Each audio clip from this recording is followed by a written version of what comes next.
Assalamualaikum warahmatullahi wabarakatuh. Perkenalkan, nama saya Yulia Rahmawati NIM 075 dari Universitas Islam Negeri Kudus Fakultas Dakwah dan Komunikasi Islam Prodi Manajemen Dakwah. Di sini saya akan menyimpulkan isi wawancara tentang manajemen operasional dalam meningkatkan kualitas pelayanan di Biro Haji dan Umroh PT Nur El Fatah. Di sini saya akan menggali lebih dalam bagaimana si PT Nur El Fatah itu merumuskan strategi terus mengatasi tantangan demi layanan terbaik untuk jamaah. Langsung saja kita bedah bareng-bareng. Coba kita bayangankan kita harus ngatur logistik yang rumit banget. Belum lagi navigasi regulasi antar negara, ngurusin pribadi ratusan orang. Dan ini dalam perjalanan yang sangat personal dan sangat sakral. Bagaimana sih PT Nur El Fatah melakukannya? Langsung saja dimulai dari dasarnya, yaitu perencanaan. Jadi bagaimana PT Nur El Fatah itu merancang perjalanan ini dari nol. Penetapan tanggung jawab yang jelas, terus koordinasi intensif dengan agen, maskapai, hotel, transportasi di Arab Saudi, dan juga PT Nur El Fatah mempunyai rencana darurat, kontingensi. Karena antisipasi itu sangat penting. Perencanaan di awal itu kunci utama. Pas perjalanan berlangsung, fokusnya itu geser ke kualitas layanan.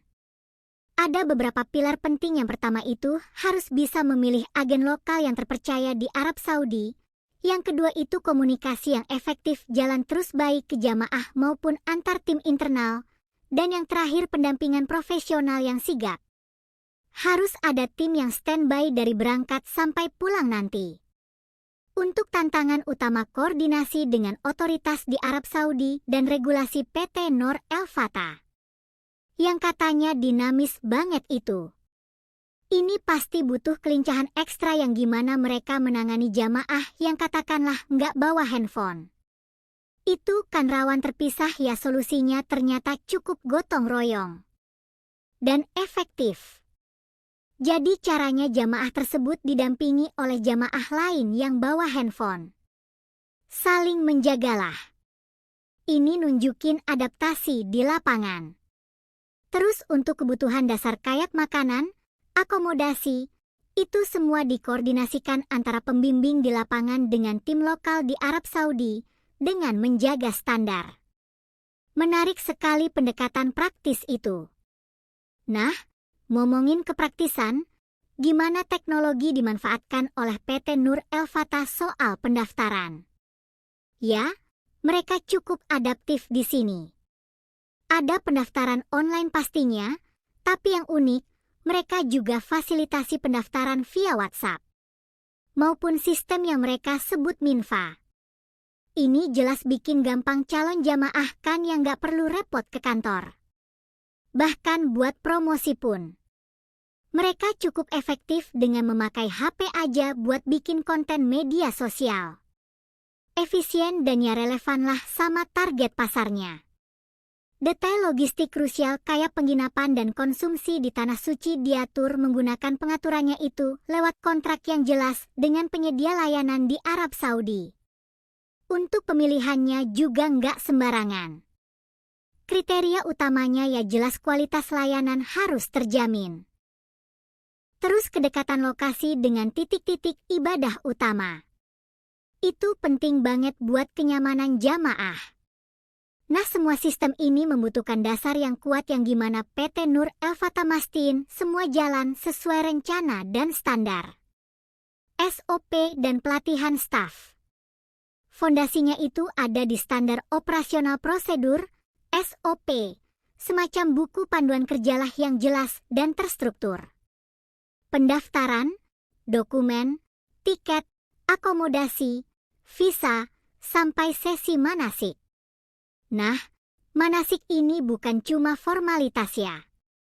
Ini pembekalan krusial soal tata cara ibadah, ilmu fikihnya, gambaran kondisi ibadah, gambaran kondisi lapangan, dan info praktis lainnya. Jadi SOP ini kayak cetak birunya PT Nur El Fatah. Pembekalan staf berperan penting. Tim operasional, termasuk mutawif itu, dibekali informasi alur kerja yang rinci, matrik ilmuwan fikih tadi, Terus gambaran kondisi lapangan terkini di Saudi ini penting karena bisa berubah cepat plus pembaruan peraturan pemerintah baik Indonesia maupun Arab Saudi. Tujuannya biar pelayanan lancar dan ada hubungan timbal balik yang positif gitu dengan jamaah. Jadi sistemnya terintegrasi. Sistem yang bagus juga butuh evaluasikan gimana PT Nur El Fatah belajar dari pengalaman dan masukan jamaah. Ada mekanismenya dan cukup proaktif. Untuk evaluasinya dulu itu memakai kuesioner, apalagi kalau melibatkan tokoh luar kayak kiai atau ustadz.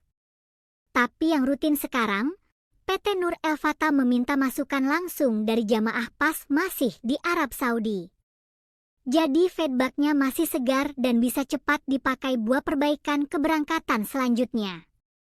Keluhan atau saran itu beneran jadi input berharga buat PT Nur El Fatah. Jadi dari perencanaan yang detail banget, eksekusi pakai SOP dan tim terlatih, sampai evaluasi proaktif. Kalau ditarik benang merahnya, strategi utama mereka buat bisa bertahan dan unggul di tengah persaingan yang ketat ini. Inovasi utama mereka itu sebetulnya ada di komitmen fundamental, menjunjung tinggi pelayanan terbaik bukan cuma slogan. Kelihatan dari cara mereka bangun sistem operasional yang detail, responsif sama kebutuhan jamaah kayak kasus tanpa HP tadi, dan kemauan buat dengerin dan belajar dari feedback, intinya memastikan seluruh elemen dari atas sampai bawah kasih yang terbaik secara konsisten. Jadi kesimpulannya pengelola Biro Haji dan Umroh PT Nur El Fatah ini sebuah orkestrasi yang kompleks ya. Butuh perencanaan presisi, sistem yang kokoh, komunikasi non-stop, rendah hati dengerin masukan, dan tim yang solid. Semoga ini kasih Anda pendengar kami gambaran jelas tentang operasional PT Nur El Fatah. Dan kalau kita tarik ke perspektif lebih luas lagi, ini contoh menarik gimana manajemen logistik modern yang rumit itu harus ketemu, harus berpadu harmonis sama pemenuhan kebutuhan spiritual jamaah yang sangat personal dan mendalam. Keseimbangan yang unik tapi vital. Ada perspektif baru nah, sebagai penutup, mungkin ini pertanyaan untuk Anda renungkan lebih lanjut. Mengingat persaingan dan regulasi yang terus berubah, gimana caranya biro seperti ini bisa terus berinovasi? Nggak cuma soal efisiensi operasional aja, tapi juga benar-benar memperkaya dan memperdalam pengalaman spiritual tiap jamaah yang mereka layani di masa depan. Sekian dari penjelasan saya, kurang lebihnya saya minta maaf. Wassalamualaikum warahmatullahi wabarakatuh.